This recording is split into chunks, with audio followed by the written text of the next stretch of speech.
Good evening. I'm Daniel Benjamin. I'm the president of the American Academy in Berlin, and I'm delighted to welcome you to tonight's Nina Maria Gorison lecture entitled The Jesus Film on Universal Translation, Endangered Languages, and the Holy Writ in the Age of AI, or as they say here, KI. The lecture will be delivered by Ross Perlin, co-director of the Endangered Language Alliance and this year's Nina Maria Gorison Fellow. This presentation crisscrosses so many different topics, including languages, translation, religion, artificial intelligence, that I can't think of a better place to start an American Academy season of fellow presentations. And since we are speaking of the Holy Writ, I'd like to extend a special welcome to Prelate Ann Gideon, who's right over here, who is the representative of the Council of the Protestant Church in Germany to the Federal Republic of Germany Union. And I'm really pleased she is here tonight. You can also call her Botschafterin or ambassador. I'm only slightly embarrassed to say that Prelate Gideon and I met in the back of a bus some months ago.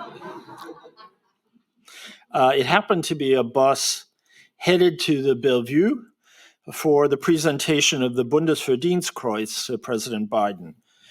We had a wonderful discussion that covered a lot of territory, and it was a lot of territory, particularly in comparison with the bus, which made almost none from the Innenministerium to Bellevue. We wound up walking a large part of the way. When I saw this topic, I said, that woman I met in the back of the bus, I've got to invite her. And then the challenge was finding her business card on my desk, but I did, and I'm delighted she's here tonight. So a little background on this fellowship.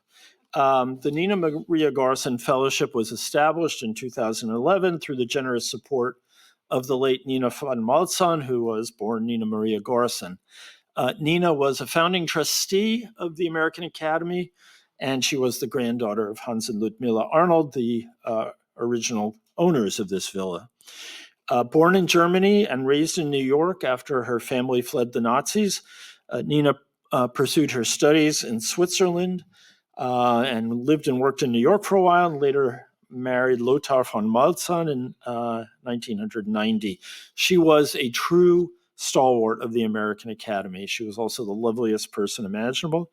And for years, she sponsored the fellows' presentations, and she gave of her resources with extraordinary generosity. She cared especially about this villa, and it is largely due to her philanthropy that the house is always in great shape.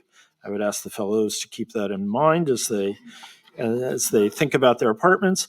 Her philanthropic spirit was truly wide-ranging. She had been the chairwoman of the Curtis Institute of Music in Philadelphia.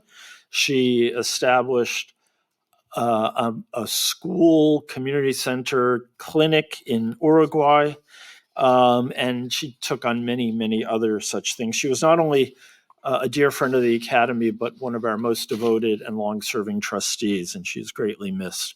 I want to extend my warmest regards to Lothar von Maltzahn, who unfortunately could not join us this evening. Since its inauguration, the Nina Maria Gorison Fellowship has supported not one but two outstanding scholars per academic year, and we're really pleased to have Ross Perlin with us this semester. And now to our speaker. Ross Perlin is co-director of the Endangered Language Alliance, the ELA. I confess, as a former counterterrorism guy, the ELA sounds a little worrisome to me. You may have heard of the ELN. I thought it was a Colombian group. It might be in the same group, but I'm sure it's a perfectly peaceful organization. It is a nonprofit research institute dedicated to documenting and supporting endangered languages in New York City and beyond. He is also a lecturer in linguistics at Columbia University. At the ELA, he launched the Languages of New York City map and has managed various projects focused on language documentation, language policy, public programming around urban linguistic diversity. He has published widely articles and translations in the New York Times, The Guardian, Harper's, The Atlantic, and elsewhere. And what I believe deserves particular mention in this context is his most recent book, which is entitled Language City, The Fight to Preserve Endangered Mother Tongues in New York, published by the Press in 2024. So I confess I'm a little behind. I should be finished with it by now, but I'm only halfway through it.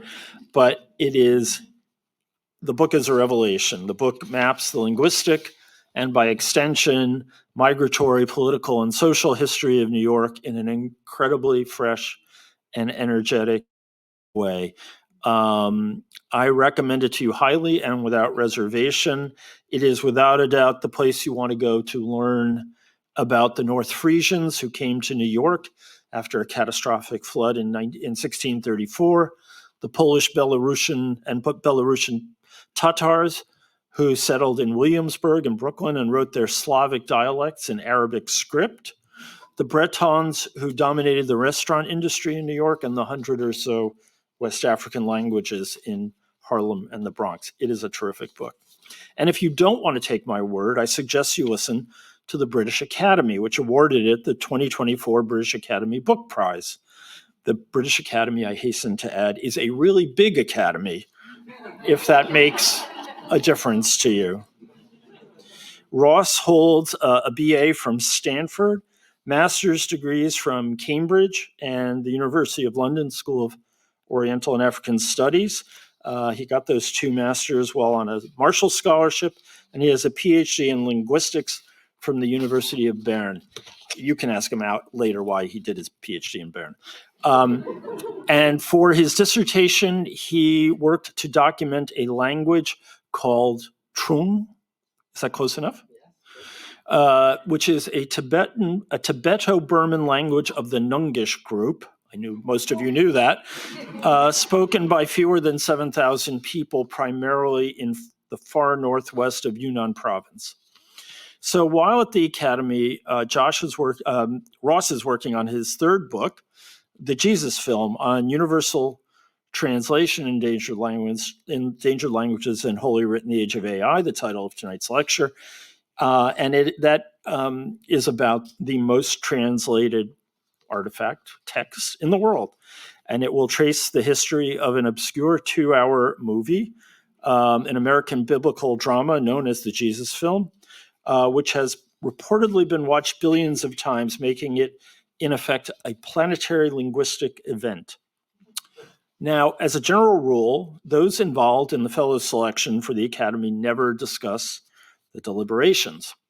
But I need to make an exception in this case, because when the committee arrived in February at the mornings of the offices of Macmillan, the publisher, several of us were chatting about some of the more unusual applications we'd received. And one of the first things that came up was Ross's. And the very serious and austere members of our committee pursed their lips, made quizzical faces, and said, no, it's just too weird. It's just too weird. Now, for the purposes of this discussion, let's just say I was an early champion. But as those of you who have been on such committees know, selection meetings typically send you ever deeper into the application and into thought than you have been before. And by the afternoon, there was universal agreement that this was one of the most imaginative, genre-bending, weirdo proposals that we had seen in years, and that the American Academy in Berlin had a moral obligation, indeed an imperative, to bring Ross to Berlin. There are always turnarounds in selection meetings, but in my 5 years here, I think this may have been the most dramatic.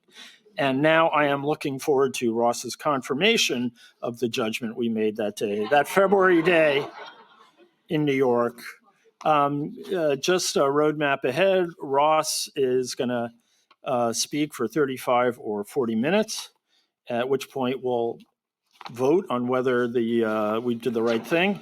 But and then there will be a Q&A. If you're with us at the Academy, please raise your hand, wait for the microphone, make sure there's a question mark at the end of your question. If you're joining us by Vimeo, please type your question in the Q&A part of the platform, and as Ross is up here juggling everything else, he'll try to get to your question. So Ross, the podium is yours.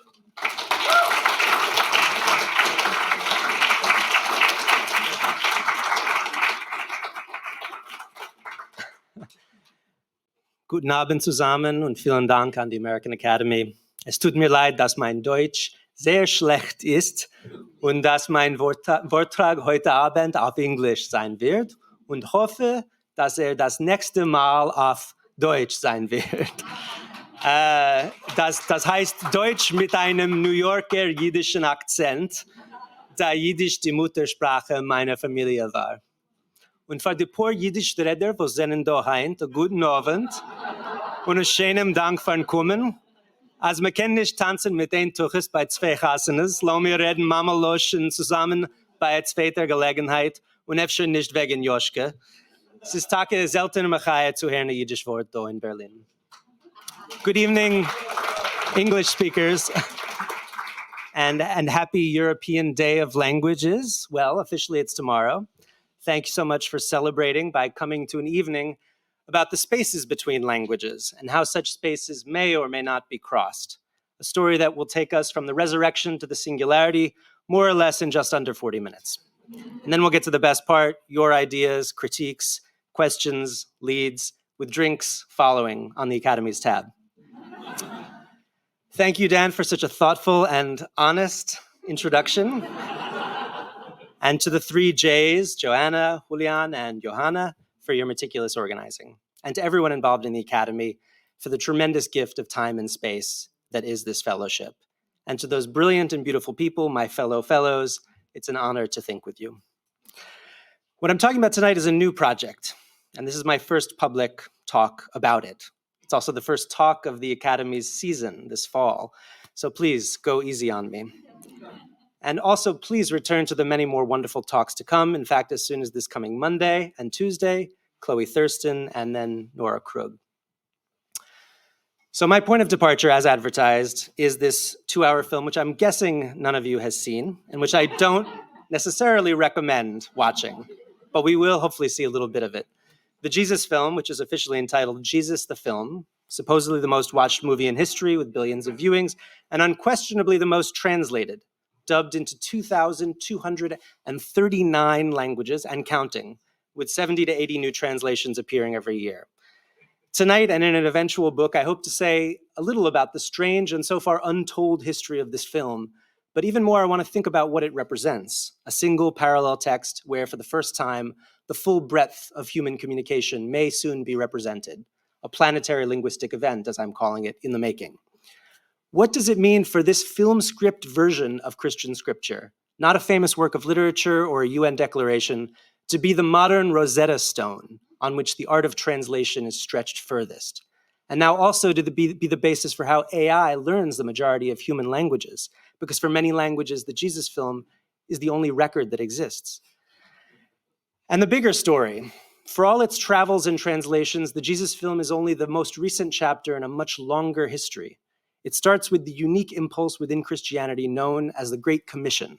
Go ye therefore and teach all nations, in the word of Matthew chapter 28 in the King James translation. By the way, nations, ethne in the Greek, is a translation minefield here. But that aside, 2,000 years in, this ever-evolving collective effort of missionaries and Bible translators to spread the gospel constitutes the most ambitious translation project of all time. The Great Commission has been redrawing the global religious map and transforming societies all over, but also forging the fates of many of the world's languages in the process. Missionary linguists and Bible translators have fundamentally shaped education, publishing, literacy, literature, as well as the actual marrow down to the lexicon and grammar of many languages. So I want to tell the story of this radical, paradoxical project on the edge of its possible completion, an alternative global history of translation, reported down to the present day, a story of language and religion in a brave new era of Christian nationalism and global evangelism, of language loss and machine translation. Much of the history also has a German connection, which I'm excited to touch on tonight and investigate while I'm here. Much of the story today is unfolding in linguistic hotspots that don't get much attention, from Cameroon to Vanuatu, though often directed out of places like Dallas and Orlando. I should also say that while it's easy to condemn Bible translators and missionaries up front for collusion with colonialism, cultural insensitivities, and the like, that's not my purpose. My aim is to understand their scale and impact and to take stock of linguistic and semantic transformations at the most granular and global scales. Besides sifting all kinds of written sources, I'm talking to old school missionaries at far-flung postings, but also profiling indigenous language activists, thinkers, and pastors who are every bit as deeply involved in creating, absorbing, resisting, and remixing all the new translations and tools. But first, a little bit of background. Global linguistic diversity. What are we talking about? 7,000 plus languages from hundreds of deeply different language families. The image in blue up top is attempting to show about half of them, the endangered half, color-coded for level of endangerment. We could talk all night about the questions around mapping languages, the difficulties of putting a point pinned to a map. What's a language? What's a dialect? You'll have to trust me. We can talk about it if you want. Suffice it to say, there's numerical diversity, the sheer number of languages, but there's also the genealogical, the family diversity that I just mentioned. There's also the structural diversity, how languages differ in terms of their actual features.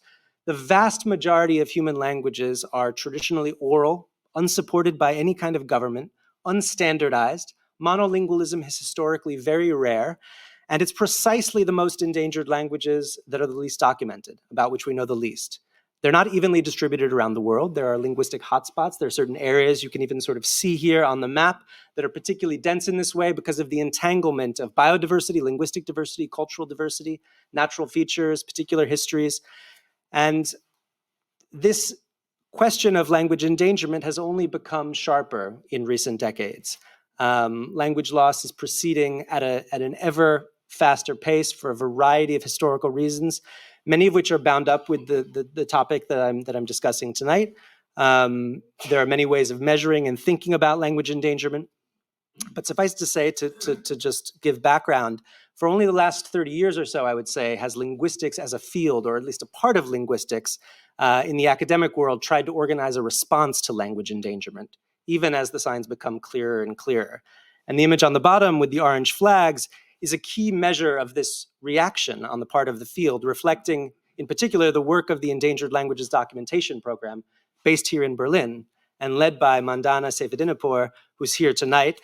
It's based at the BBAW, but this project, ELDP, has funded, as you can see here, over 500 language documentation projects globally.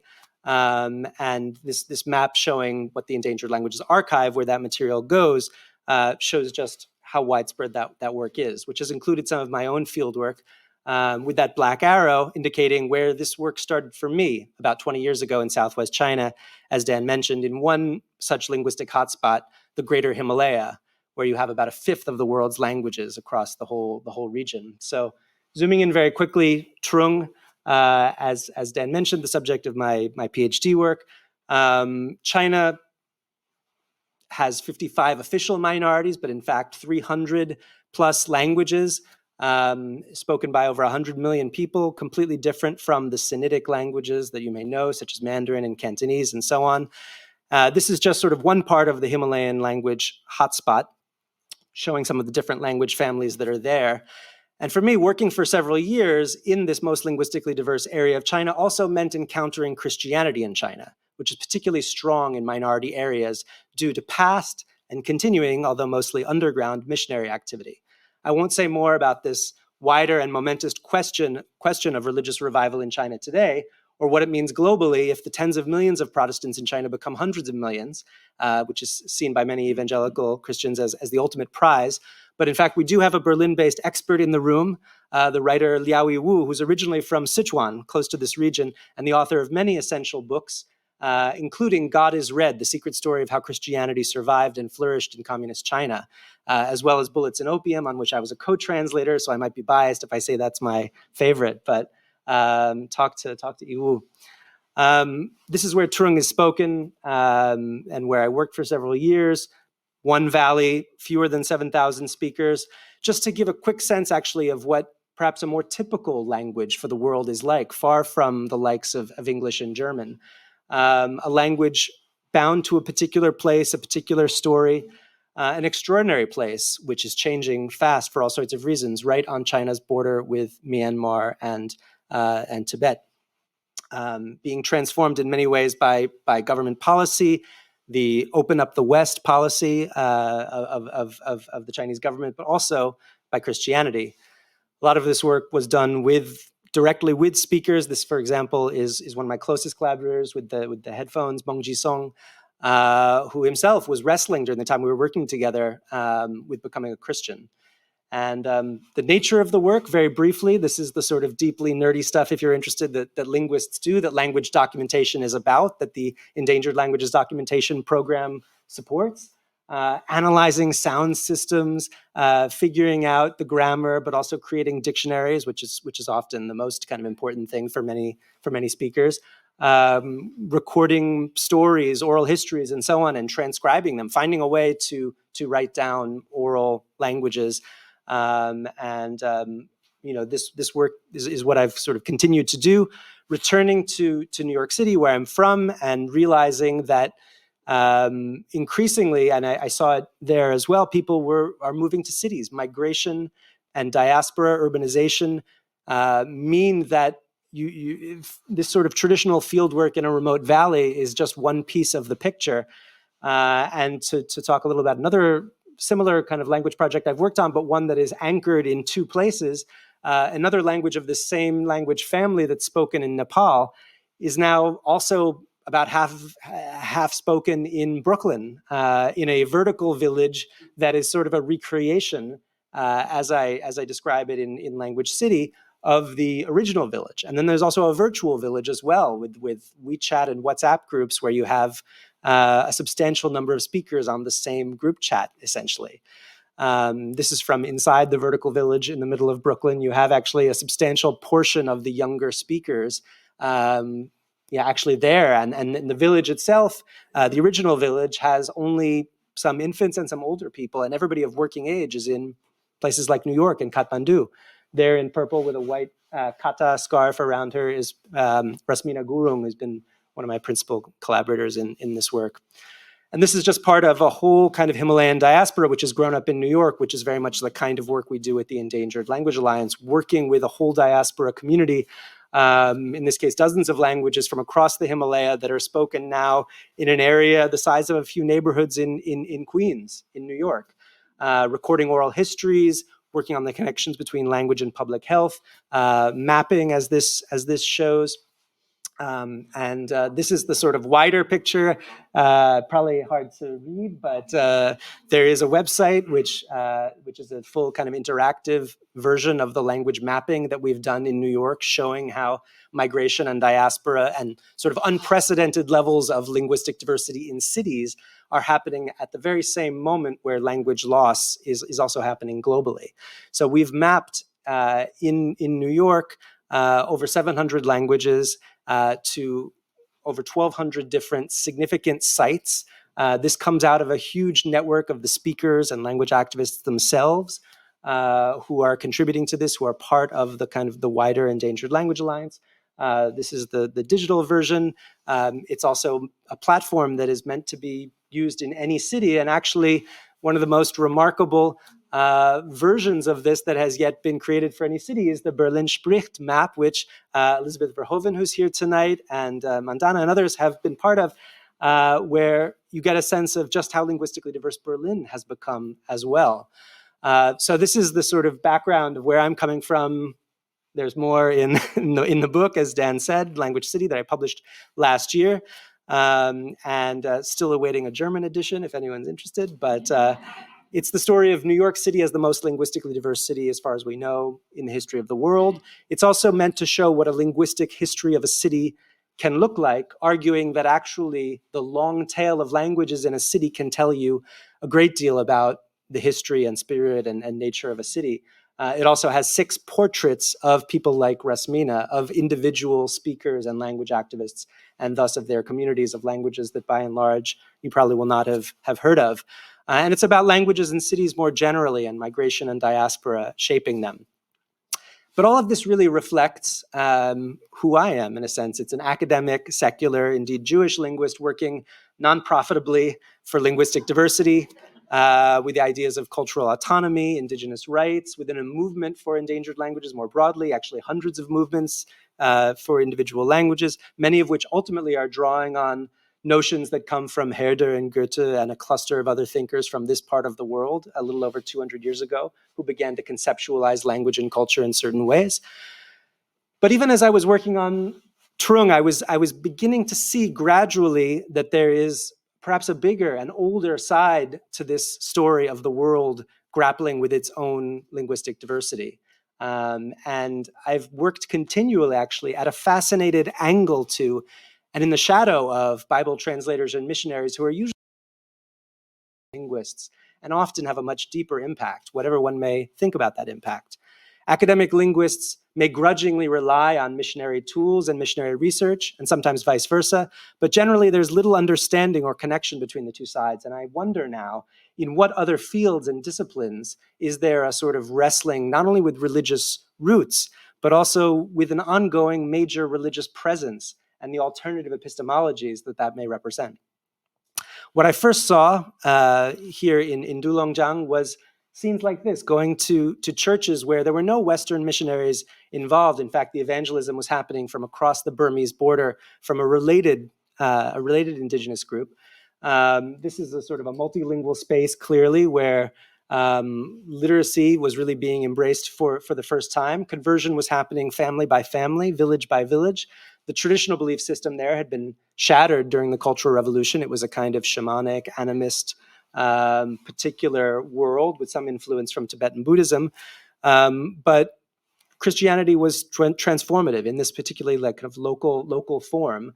And it was Bible-bearing pastors from neighboring groups who were encouraging people to write down their language, to read it, to sing hymns that were being translated at the same time. There was also a combination of Chinese and several other languages which were coming into it. This was happening in the face of Communist Party threats in certain cases. It was also seen as a counter to epidemics of alcoholism, suicide, and a general sense of dislocation and alienation, which many were feeling. But perhaps also as an expression of difference for a group. I see it all the time in New York as well. I see it every day. This is down the block from where I live, an Ecuadorian church where many Quechua speakers go. The pastor Guillermo here, and you can see some musicians as well. Many of the locations on that map that I just showed actually are portraying not just the linguistic diversity, but the religious diversity of the city. And if you think of New York, and perhaps I don't know if this is true in Berlin as well, as some sort of atheist secular city, you're missing especially the immigrant city, which is deeply, often intensely religious in many parts. There is a city of gods to match the city of languages.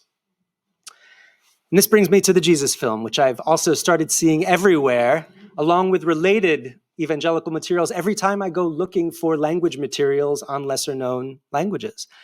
Time and again, when the great libraries and universities and even the internet, where really only about 5% of the world's languages are meaningfully represented, aside from things like the Jesus film, aside from evangelical materials, it's the evangelical materials that you find that exist in many languages.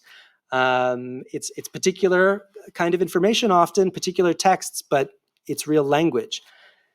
This is the cast of characters who gave us this film. John Heyman on the top left, born in Leipzig to German Jewish parents. His father, an economist and broadcaster who opposed Hitler, fled Germany on a bicycle a week after Hitler came to power. The 7-month-old John and his mother joined him that November in London. By the 1970s, Heyman is in Hollywood, working with major studios to pioneer a new method of financing films called structured financing. Don't ask me what that is.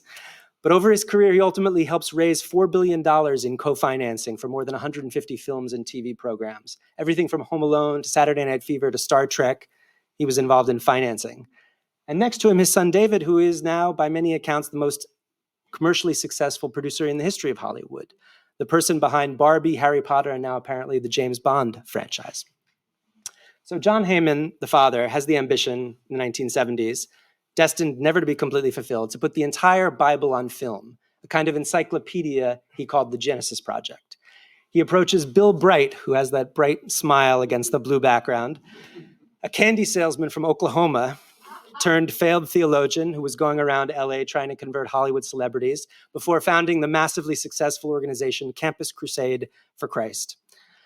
Bright was able to get at least enough money for a feature-length film on Jesus, surprise, surprise, thanks to Carolyn Rose Hunt, who is below him here, who was at one point the wealthiest woman in the US, scion of a Texas oil family and a formidable hotelier and philanthropist, partly responsible for the rise of Dallas as an epicenter of evangelical power that it is today. Next to her, on the left, of course, is Jesus, or rather, the Shakespearean actor Brian Deacon, playing Jesus, and Paul Eschliman, Bright's protege, who would ultimately be the one that harnessed the film as the ultimate cross-cultural evangelical tool. So this unlikely cast of characters gets together, Bright's hustling, Hunt's money, Heyman producing the whole thing with Deacon as Jesus, and they go shoot it in Israel and Palestine with a local cast of thousands in 1979. An international crew and this Shakespearean Jesus, but supposedly an almost entirely Yemenite and Moroccan Jewish cast picked up by the extras manager who was just driving around the country because according to Eschliman, their facial features have changed the least over the past 2,000 years. Plus some American evangelicals who'd collected the most money for the film in their churches in the States and were actually flown over and given extra roles as extras in the film. Only hand-woven cloth was used for the costumes, dyed in the 35 colors that were known to exist, supposedly in the time of Jesus. And the cloth was aged before filming. Lots of good details like this I won't get into right now. But according to Eschliman's wonderful memoir, I Just Saw Jesus, some of the crucifixion scenes shot from behind the cross, actually Heyman is the man on the cross. Eschliman also seems to allege that Heyman became a Christian during this time, or at least received the Lord into his life, which Heyman denied. Deacon, Jesus, himself a lapsed Catholic, described the film set as the closest he's ever come to believing in God, or believing in himself, I guess. It was filmed primarily in English, almost word for word from the Gospel of Luke, which was important, using the Good News Bible translation, which is a story in itself. But of course, all kinds of translational and commentarial choices are part of the filming. I've been chasing the rumor that there is another unreleased multilingual version featuring Aramaic, Hebrew, Greek, and Latin, but I haven't found it yet. So the film gets a big box office release by Warner Brothers in 1979. 4 million people go to see it. That's a disappointment, mostly in the southern and western US. Church groups try to get the outreach going. Reviews are pretty tepid. Again, I'm not recommending you go out and watch it. It's released on cable TV, still kind of a flop. The Hunts have to make up the losses on the film. But it's at this point that the Jesus film takes a very different path from the other many Jesus films, which you'll notice I'm not really talking about tonight. There's a long, long history of these, which is why you might have asked, well, which Jesus film do you mean? You have the 1897 Passion of Christ, directed by the Lumiere brothers. This is one of the very first films showing a named person. It's just a few minutes. Obviously, it's silent. Even the 1927 Cecil B. DeMille, King of Kings, a great silent epic, one of the first major Hollywood productions. I won't get into Pasolini, Scorsese, Zeffirelli, Gibson. I'm sure everyone has their favorite. But why this one? What happened here? The answer, of course, is language. Already in 1980, just after the flop, Bright and Eschliman start an organization called the Jesus Film Project within this massive empire that already exists of the Campus Crusade for Christ. They're focused on dubbing the film into other languages. Soon they're telecasting it in Hindi to 21 million viewers in India. They're in the Philippines with a Tagalog translation. By the end of 1980, they already had it in 31 languages, which passed Gone with the Wind, which had the previous record. Then there's this huge kind of samizdat success through Christian networks, mail order, fundraising schemes, new versions that actually ultimately lead to Heyman and the evangelicals falling out and a lawsuit and all that. And until the rise of smartphones in the past decade, the model was basically what you see here up top. Screenings with generators and projectors on dirt fields usually in the remote regions where the last sort of billion souls that missionaries are rushing to save are, the people who have not yet embraced a major religion. Examples. A new version dubbed into the Mbelime language serves a circuit of churches freshly planted in northwest Benin, where many elders have never seen a moving image. Or a now Christian village in the Ecuadorian Amazon celebrates a Waurani translation, half a century after 5 missionaries there were killed in a famous martyrdom that actually led even more missionaries to sign up. For many languages, Jesus, the film, becomes the first and only film, the only document at all. Today, it may not be streaming on Amazon or Netflix, but it's freely online in all its translations. Again, not recommending necessarily that you go to it. It takes half an hour just to scroll through the list of languages that you can watch it in. A big budget animated film is on the way, and all the translations will actually just be able to plug right into that. It's not being spread just by this Jesus Film Project, which still exists out of an office park in Orlando with many employees, but a whole juggernaut of close to 2,000 mostly American missionary organizations that are helping in various ways with translation and distribution, partnering at all levels. And despite some commentary about an oddly European-looking Jesus and all the ways that the film may feel a little out of date, language has continued to propel it. Different denominations, different methods of evangelism. It doesn't matter because these groups that are propelling it all share the same goal of bringing the gospel into all 7,159 spoken and signed languages as counted by one major missionary linguist group. This is a tricky number that I'll touch on a little bit. So the film begins with Genesis and the creation of the universe and contains no title screen, doesn't contain any credits. Heyman himself said that they were simply being translators so that nobody will know who produced or directed the film. So you have to imagine, as we watch it, that a little bit, that this is the first ever film in your language, the first time hearing your kinds of words being recorded. It's done by voiceover native speakers, people that you might know personally in small language communities. And the voices might seem to come from nowhere. They're in the mouths of very different people, but they almost seem to fit. Actually, dubbing is quite an intricate process. And remember, it was done originally in English, so there's only a certain amount of time while the lips are moving that you have to squeeze almost any translation into, which is quite a task. They speak of unfamiliar but perhaps almost comprehensible things like a Holy Spirit /ghost /breath, wind, unseen force, however that's translated, for example. If you've never seen acting, Jesus may seem to be a documentary account. Brian Deacon may seem to be Jesus himself. So let's see if we can catch a bit.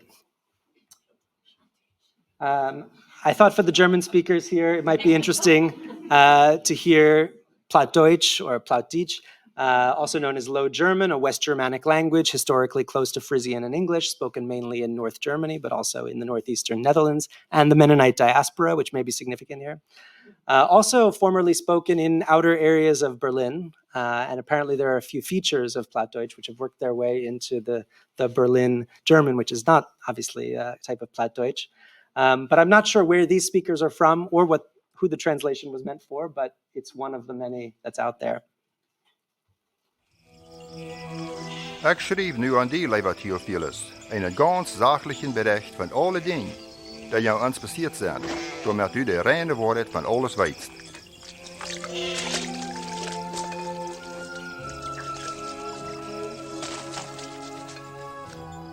In de tijd als Augustus Keizer über Rom en Herodes de Grote König über Judäa via, schickt Gott den Engel Gabriel naar een reiner, unbefriedet Mädchen in Nazareth. Dat Mädchen heet Maria.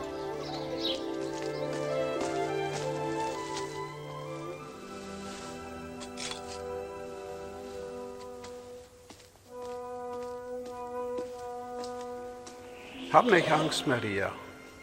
Du hast genau wie Gott gefunden.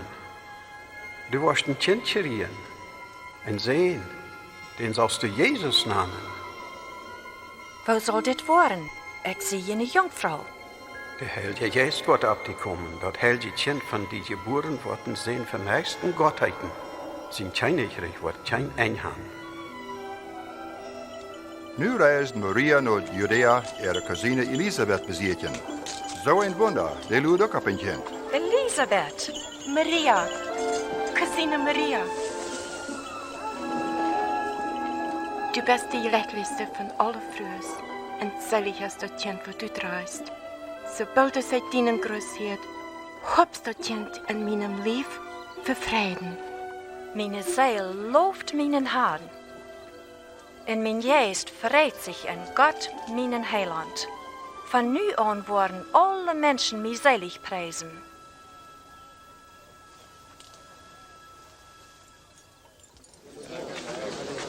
Alle man van Nazareth zal het weten dat keizer Augustus bevolen heeft dat zij alle mannen jenden van Galilea en Judea talen zullen.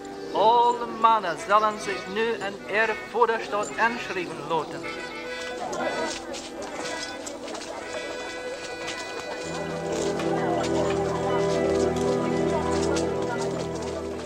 En Jozef reist naar Bethlehem om zich in te schrijven met Maria, zijn bruid.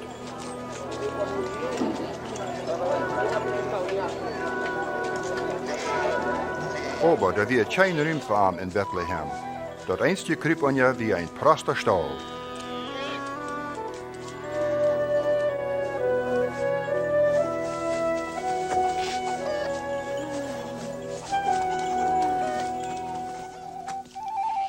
Nu wären er Schophoorts in de jent im Land, die nu ihre Herr de Nacht abposten. Als de Engel van God nu am kom en de Herrlichkeit Gottes schijn am aan.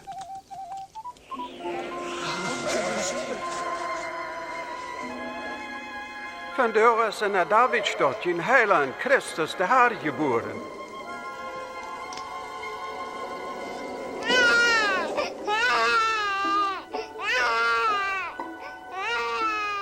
De Schophoorts raanden voets dat kind in het grab zijnen. Zij wären dat eerste, de goede Noorrecht, evangelium van Jesu geboorte te verbreiden.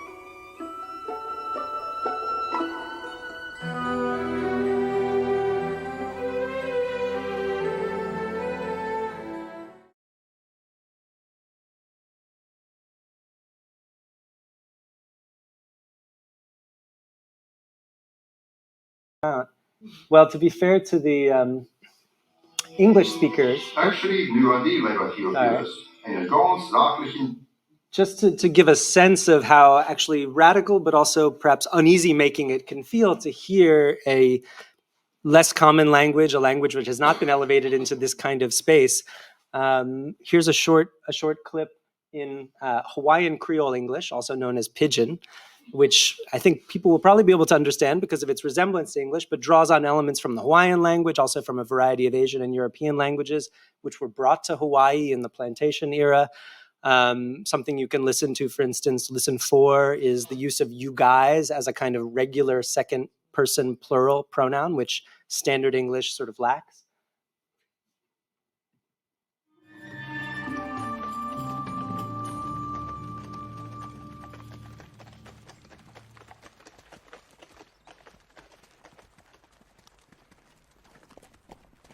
Jesus come near Jerusalem, and he looked the town, and he cry, and he say,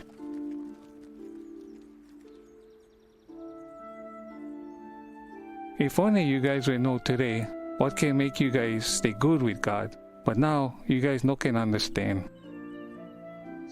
The time will come when the guys that stay against you guys go and pile up dirt all around your town to make you guys stay inside.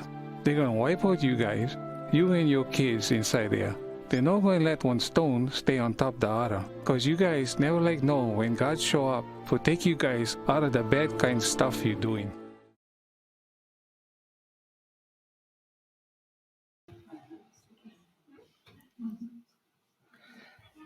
Oops, sorry.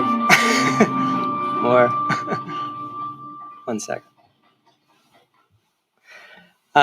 So statistics from the Jesus Film Project can be questioned. There's always a need to raise money. And of course, you too can help for just the cost of a pair of AirPods. But you can see some of the claims here are made not only about the billions of views and all the languages, but also about the hundreds of millions of people who are said to have made decisions for Christ after seeing the movie, the hundreds of new churches planted every day in its wake. Of course, in other cases, there's been gunfire. But panning out to the larger story of which this is a part, the translational paradigm behind the Jesus film is the same one that has propelled Christianity in its universal ambitions, the Great Commission that I mentioned earlier, which stems from Matthew. While every religious tradition has to square the holy writ of revelation with the common speech of everyday life, Christianity has been a uniquely multilingual situation from the beginning, torn between its Hebrew and Greek testaments, an Aramaic-speaking prophet, a Latin language empire. The name Jesus Christ itself can be called a hybrid of 4 languages. On this question of translation paradigms, I also want to nod to the powerful ideas in my fellow Saul Zaret's recent book, A Teich Manifesto, which identifies and describes a translational paradigm as being central to the history of Yiddish. At one point, Saul talks about what he calls the translational conditions of modernity, possibly holding for all languages. And his work has me thinking about what a translational paradigm means at the level of an individual language versus all languages versus an overarching polysystem like Christianity. I won't wade now into the arguably very translational relationship between Judaism and Christianity, translation being about distance and difference, but also a certain interoperability, or the stance commonly cited for Judaism and Islam, which is perhaps now starting to change, that scripture was received in certain sacred languages that are in some sense untranslatable. Buddhism might be a somewhat closer analogy, perhaps, to Christianity in its multilingualism, but here the canon is so vast and diffuse and challengingly multilingual that there are relatively few translations, and there's no single translation that sort of contains everything, even English. So I would argue that Christianity has this kind of unique situation among languages and has been recognized by many Christian thinkers as such, many of whom were involved in this work of the Great Commission, and that translation and conversion at times have been almost indistinguishable processes. From the very early multilingual challenges of that sort of early Christian era, where you already have sort of uses of Celtic, Syriac becoming a very important language of the church early on, in addition to those that I mentioned, Coptic as well, playing a role in early monasticism. Even the Punic language mentioned by Augustine and was perhaps required, knowledge of Punic may have been required of bishops in North Africa at that time. And actually North Africa seems to be where Latin perhaps first became a central language for the church. And some translations and translators, of course, can be quite literally canonized as well. Here we have St. Jerome and his Latin Vulgate translation, a pioneer translation theorist as well, who articulated the idea of sense-for-sense translation as opposed to word for word. Here he is in a great Abrechtur woodcut with his open Bibles in 3 languages, also nicely pulling a thorn from the paw of a lion, as he was known to do. Nor should we forget St. Cyril, the putative translator of all Slavic Bibles and the namesake of Cyrillic writing systems, but also sainted translators of the Gothic, Armenian, and much later Aleut Bibles as well. And perhaps paradoxically, the Latin Bible translation of St. Jerome became so canonical for the Catholic Church that with the wider loss of Hebrew and Greek knowledge, the translation almost began in some ways to replace the original and block some new translation initiatives for a while, which is where, jumping forward, we come to the Reformation and, of course, Martin Luther. And in the face of Ambassador Gideon and others, I claim little knowledge. But obviously, for this story, the Reformation, with its emphasis on the direct connection to Scripture, marks a major new phase in the history of the Great Commission and a major moment for vernacular languages. Of course, the printing press also. There are pre-Luther German translations, even 200 years before, the anonymous so-called Austrian Bible translator, just as we have John Wycliffe as a precursor in 14th century Oxford before the King James. And of course, this was not just about Luther. There was a team of co-translators, especially for Hebrew. And he himself became a translation theorist like Jerome, and his Sendbrief vom Dolmetschen, his open letter on translation, using a very interesting German word, Dolmetschen, which originally has Turkic roots via Slavic, and I think today now means sort of interpreter, but clearly had a particularly kind of interesting meaning as opposed to other words that have been used as well. But I just want to briefly say what I think for many of the German speakers in the room will be very well known, of course, is the impact of this translation and all the other materials and Luther's choices and those of his co-translators on the German language, on the trajectory of German, and suggest that this is not a uniquely German story, but actually in some ways a representative story which we see time and time again. The choice to follow what he called at different times Gemeinsprachtendenzen, common speech tendencies, which were neither exactly high nor low, may have been associated with the Saxon chancery of that region, but was purposely a kind of negotiation and a sort of forging of a new linguistic story that also pushed German into a range of registers which it had not really occupied. And this is at the level of syntax, word choice, idioms, which I understand are very much used today, just as King James Bible idioms are used very much in English, but also at a grammatical level. That this is part of the major reason for its success and the 400 plus editions that were released, and how this became a ubiquitous book in every fifth household within a few decades, every Protestant household certainly, or a large percentage of them. Often the only book, and then the sort of spread of other translation initiatives on this model elsewhere, of course, in the Lutheran world, and certainly, but around Europe, in fact, also a whole chapter, of course, within German intellectual history of understanding the idea of the Kulturnation and the idea that actually the German language is part of what makes the German world. And then just also briefly here, just again, a giant kind of topic in itself, the theological significance of the translation choices as well, and most famously the question of the allein, which is sort of only in German, doesn't sort of immediately appear in an obvious way in the Greek or in the King James as a comparison here, but is a sort of crucial part of the whole discussion of whether there is justification by faith alone, or whether there's also the acts and deeds are part of that, of what's sometimes called the law, and Luther translates as Gesetz, and then the King James translates as law. In Greek is nomos, which itself is a complex word, which Martin Buber, another interesting figure in the history of German Bible translation, working with Franz Rosenzweig on a 20th century German Bible translation, says that really this is the word Torah that has already been sort of translated from in the Septuagint from Hebrew into Greek, and the Torah has a very different valence in the whole Jewish tradition than just law. Fascinating also to think in terms of the profound history of German biblical scholarship, that the critical editions of the Bible that are still used today and which are ultimately at the sort of headwaters of all of this activity are being forged in Stuttgart and Münster. The Biblia Hebraica Stuttgartensia, which is the kind of received text of the Old Testament, and the Nestle Aland 29th edition, which was just released this year, the 29th edition. I'm sure you've all been waiting for it, but this is based on work in Münster that sort of sets, with drawing on the best kind of evidence from papyri and manuscripts of the New Testament.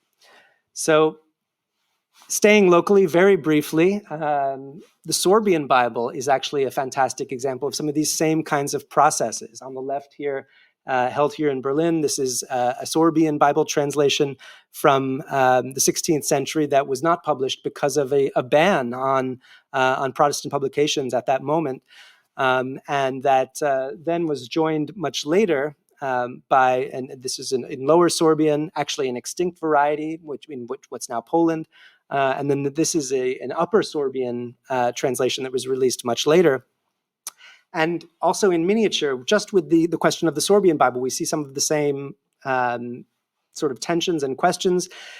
Landmarks of Sorbian history and literature. The Sorbians, by the way, are a West Slavic, the language is a Western Slavic language from very close to where we are.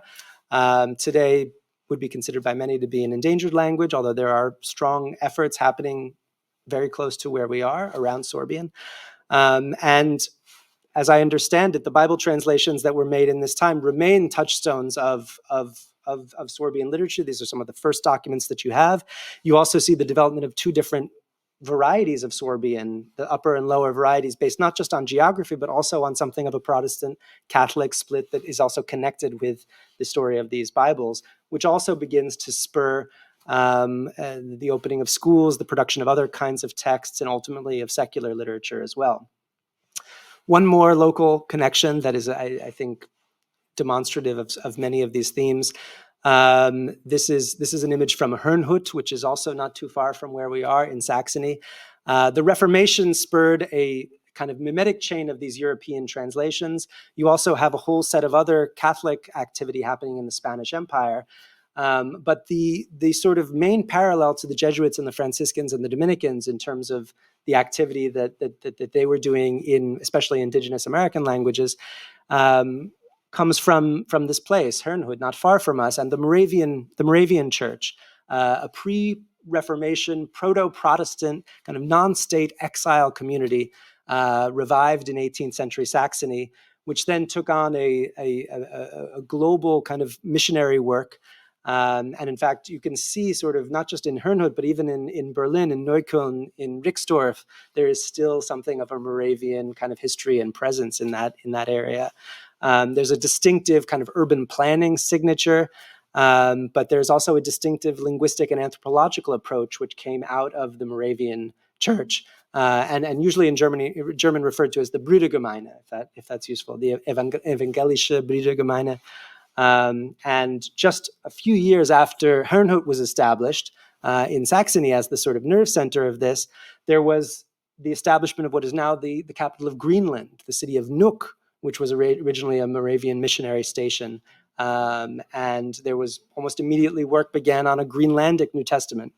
And then globally by 1800, there were 3 times as many Moravian missionaries in the field, it's been estimated, as there were all other Protestant missionary groups, creating planned communities, doing sort of deeply ethnographic missionary work in many cases. This kind of extraordinary but hard to see image brings together 60 different Moravian communities from around the world, with Herrnhut on top, then North America in the foreground, Suriname, Greenland, Cape Colony, South Africa at the edges. Many, many interesting things one could discuss. The 100-year prayer chain, which the Moravians were also known to do, which was a sort of a continuous cycle of prayer. But this sort of settlement pattern, and this kind of brings them all together with into a kind of impossible landscape. This is a sort of a mapping of it.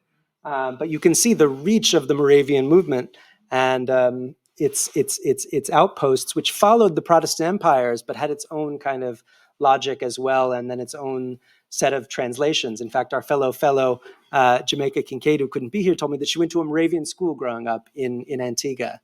There is still this presence of institutions. Just in Pennsylvania, many Americans will be interested to know, Bethlehem, Pennsylvania was a sort of a nerve center, but there was also a whole set of other communities where the Moravians were in contact with, especially speakers of Lenape, which is the indigenous language of New York, which I write about in Language City. And indeed, I first found out about the Moravians by going to Moravian Town in Canada, where the last speakers of Lenape live, because they had fled after a massacre in one of the Moravian settlements by American vigilantes during the American Revolution into Canada to safety. A few more examples just before kind of closing up. These are Bibles. This is a sort of an older example, a Moravian example of the Virgin Islands Dutch Creole, which is now a lost language, and this remains one of the few sources. This is a more contemporary translation. It took until 2012 for there to be a Jamaican Patois Bible translation.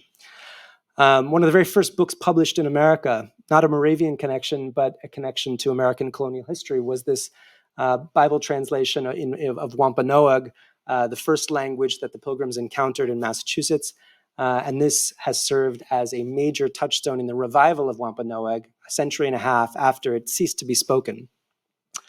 The Hawaiian story is a fascinating one unto itself, where the Baibala, as it's known, was a sort of co-production of Native Hawaiian scholars and American missionaries, creating what's considered the literary masterpiece of Hawaiian, and led to a whole kind of story of 19th century Hawaiian literacy and publishing. By the 19th century, you have the sort of nerve center of this work moving to London, to the British and Foreign Bible Society, as a kind of Victorian industrial scale production of Bibles. And here with the archivist Onesimus Ngundu in Cambridge, where materials in over 4,000 languages are kept, that it still remains a kind of repository of any Bible translation that's created. We reflected together just on the question of the name of God and how that has been translated, because again, Christianity has, in its kind of translational nature, has allowed in all of these different names of God that may have had earlier references, including, of course, God itself. And on the left, I've just sort of picked out also missionary designed writing systems, which range from Hawaiian to Cree syllabics to Syriac, of course, Cyrillic, Armenian, the Vietnamese system, Tagalog, Yoruba, Ge'ez from Ethiopia. These are all writing systems which were shaped by missionary activity and the impulse of Bible translation.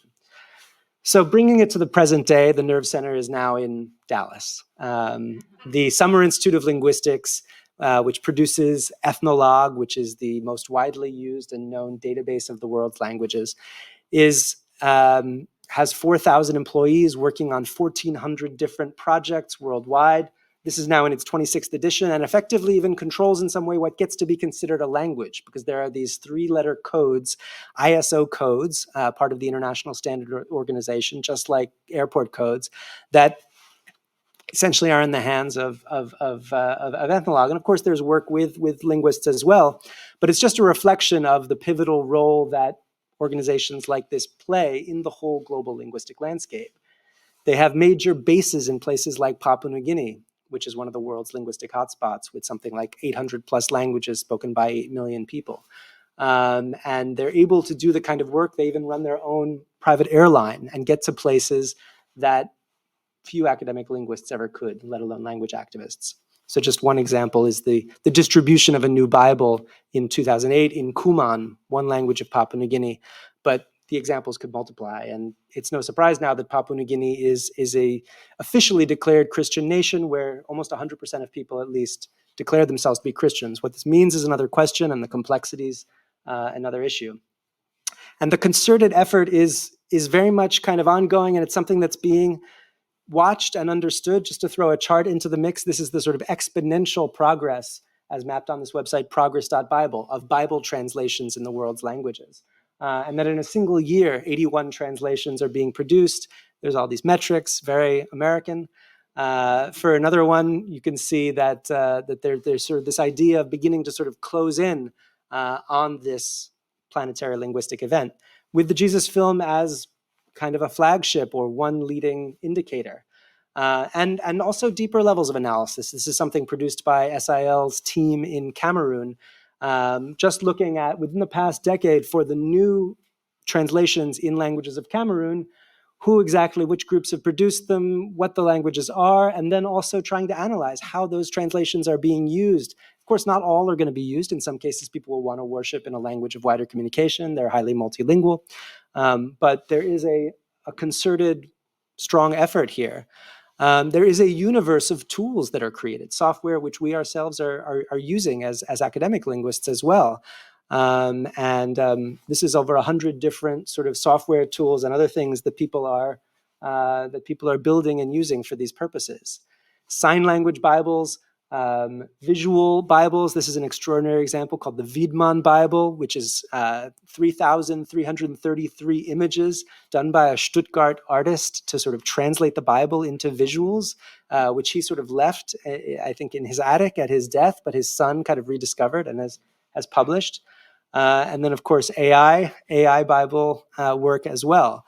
And then my sort of last note about AI, which is a discussion that could go much longer, is about how the big AI companies as well, Meta, OpenAI, and others, are needing to use this work because it's all that exists for many languages. And what does that mean in terms of the understanding of these languages?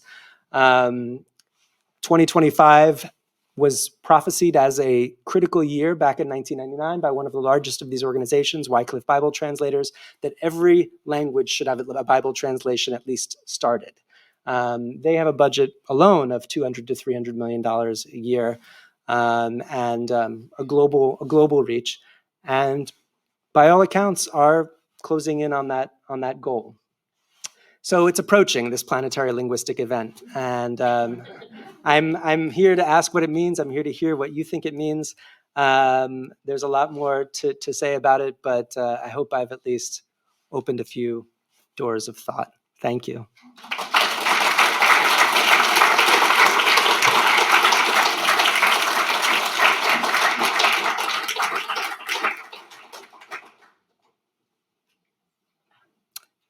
Questions? Yeah. Hi, I'm not too familiar with all religions, but it seems to be that the Christian religion seems to be pushing the hardest to get the world covered. By far, yes. Well, I mean, I think partly there is this kind of unique multilingualism from the beginning, and then there is this very clear scriptural impulse. I didn't even sort of talk about people think of the sort of story of Babel from the Old Testament, but the story of Pentecost from the New Testament is actually even much more of a driver. This is sort of seen as almost by many who are involved in this work. Pentecost is seen as having kind of reversed the curse of Babel, and that linguistic diversity is a great blessing and a miracle which can be embraced. So there's theological underpinnings to it as well, and yeah, there's really sort of no comparison. There's very interesting work now starting, especially with Quran translation into a number of sign languages recently. There's a facility in Saudi Arabia that is now dedicated to sort of mass production of Qurans in many languages. But there has been traditionally, a lot of, as I mentioned with Judaism as well, there's been back and forth, but a degree of trepidation about the sort of this question of untranslatability and sort of sacred language, which overall that has been the bounds of that have been burst. Of course, we could talk about the Catholic case versus the Protestant case, different denominations and so on, but yeah, it is a very Christian story.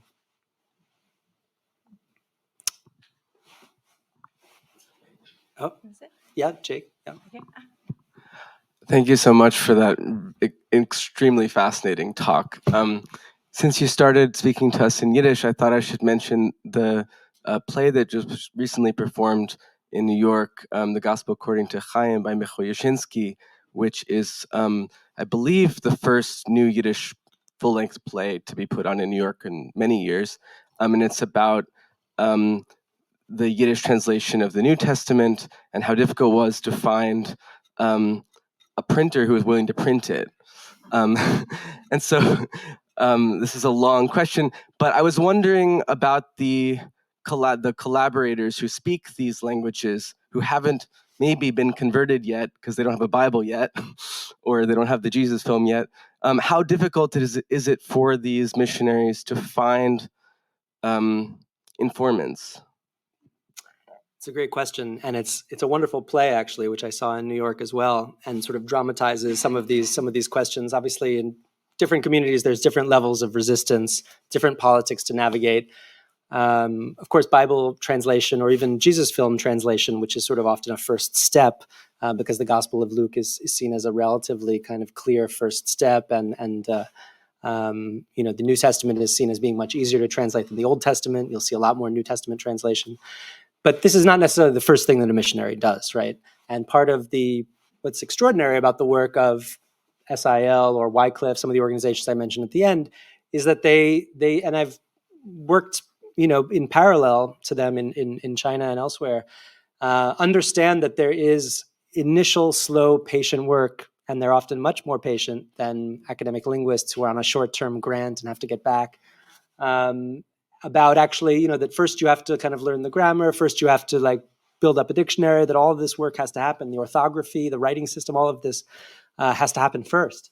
And so, in many cases, it takes a long time. And there's interesting debates within what we could call the Bible translation world about sort of how, this accelerationism that I described, which has an element of American startup culture, others would say, wait, you can't just sort of add AI and you can't try to do this by 2025. This is slow, patient work that is part of church planting, and it's part of a much longer set of relationships and stories. So there's a lot of different approaches, but certainly it's often about kind of a single individual. I mean, there are also kind of group efforts, and to get all the voices for the Jesus film, you have to have a bunch of different speakers, and you have to have usually a degree of community buy-in. So it's often coming at a stage where there is a degree of embrace that's happening at some level, but it varies greatly. Yeah.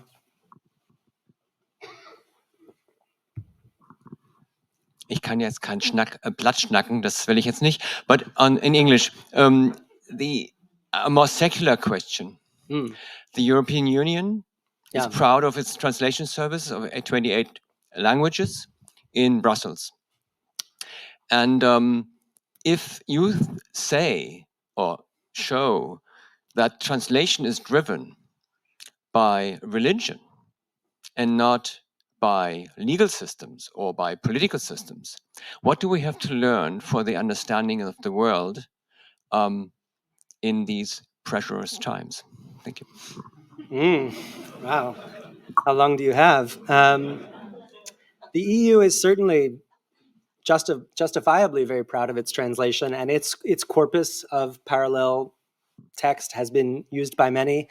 You see similarly in Canada. There are obviously certain governments and certain jurisdictions that are making a huge effort, that are doing extraordinary things that are quite different from this, right? Different kinds of terms, different kinds of work.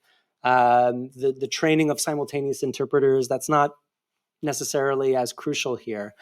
But there's probably a lot that can be learned on sort of both sides. But I think part of my fascination here, or a degree of my fascination that I hope to have introduced, is the way in which, not always, but in some cases, and there are many others that I kind of skipped over very quickly, the creation of a Bible translation or even of a Jesus film translation lifts up a language in a certain way, the way that Luther did for German. It gives it, it's not exactly necessarily just a spiritual power, but it's a way of moving a language into another sphere that I'm not sure if it has quite worked that way with any of the secular translation initiatives. Certainly you find, I mean, when I completed a dictionary of Trung and along with 3 Trung speakers, that was a major monument for people, but it's not quite the same, and it hasn't been quite at this sort of level or scale. And there's sometimes a risk with the official translation projects of it feeling like a pro forma type of exercise. It can happen here as well, but I think that the sort of the drive or the sort of intensity of the process here and the staying power, again, for all of the sort of flaws and questions, is something that the secular world, I think, could very much learn from. Was there? Thank you very much for this fascinating talk. I was just wondering if you could give us, or is there a definition of what is an endangered language? Because when one speaks of endangered species, flora, fauna, is it always related to a political issue, endangered language? There are many different, I would refer you to Mandana, among others. There are many different definitions of endangerment and scales that have been created and ways that that linguists attempt to measure it. The principal factor is probably intergenerational transmission. Everybody agrees. Not that can usually be measured, so kind of closely, but how much the language is being passed on to the next generation. Certainly the number of speakers is another factor, the spheres in which a language is used. The presence of something like a Bible translation or media is seen as being potentially making a language less endangered.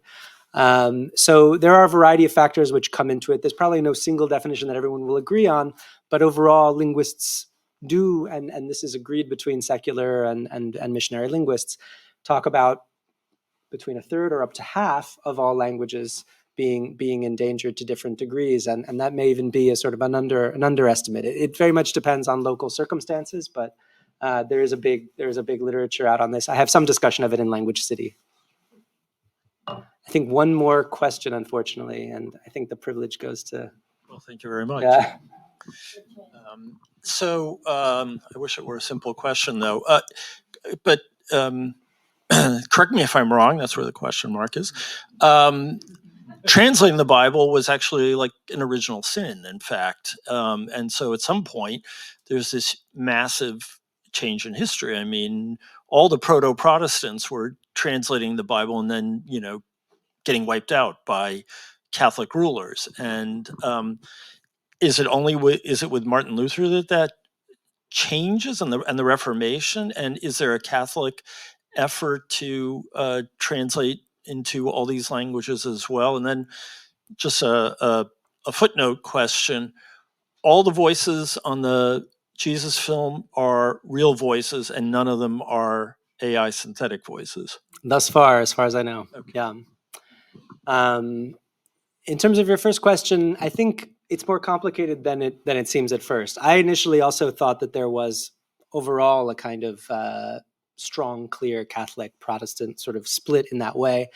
And it's certainly true that Latin became, in a sense, itself, of course, a translation, but had become the sort of sacred language in some ways of the Catholic Church. And that bound up in that, of course, was a degree of maintaining a degree of control. Actually, there were a number of, I mean, even in England, I mean, the King James Bible was a sort of an authorized version, and there was an attempt to sort of hold that.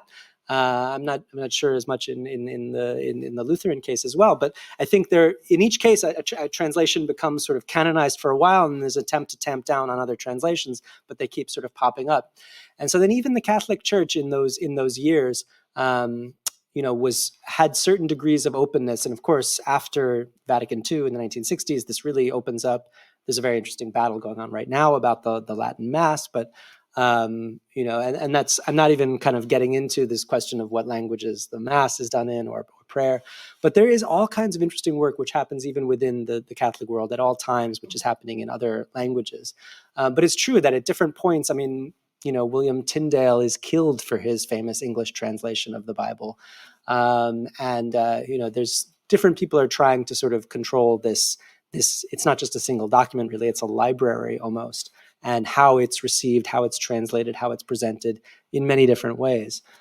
So this is very much a part of the history, but I don't think it's as clear a case as, that everything was bottled up for all this time, and that after Luther it's all completely open. There's sort of subtler currents, and the currents have not even entirely gone away, of kind of canonization of translations and then new translations popping up, and sort of translation as a battlefield. Do we have to close and have more after, or is there one more? Yeah. Liao Yu, sorry. Okay.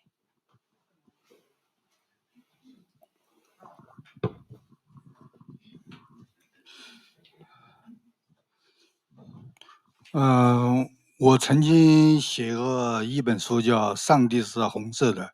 对，我刚刚说了，我也提高了。讲述了那个150或者160多年以前，那个西方的传教士到中国传教的这么一个过程。他们的第一站是到云南。我的问题是，你是基督徒吗？然后你是相隔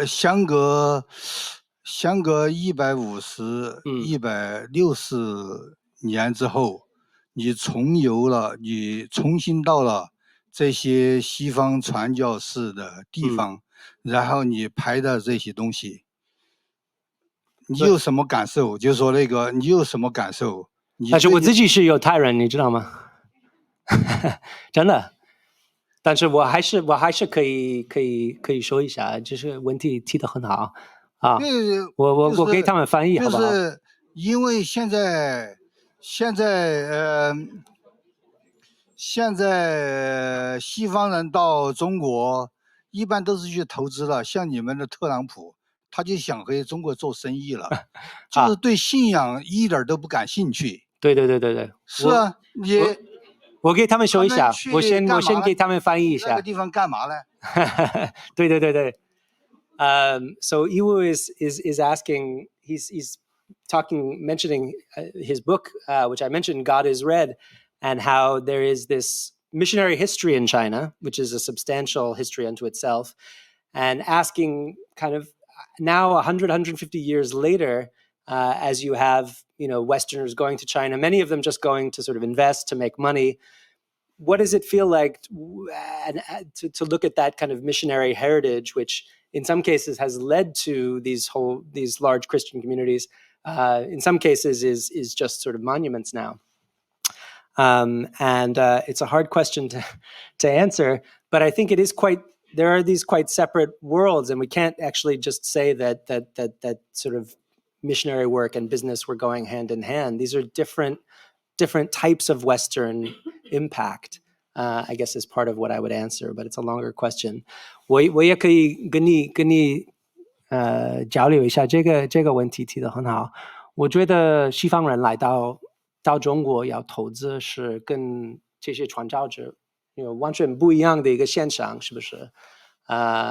所以我自己感觉这个到中国的时候看传教是100年前做的，感觉很奇怪。但是我现在了解全世界都有这个现象，但是各个地方有一点不一样。但是那个特朗普不是属于保守的福音派，但是他完全没有宗教。我们一会儿谈一下吧。哇，谢谢。He's now Trump and yeah. Okay.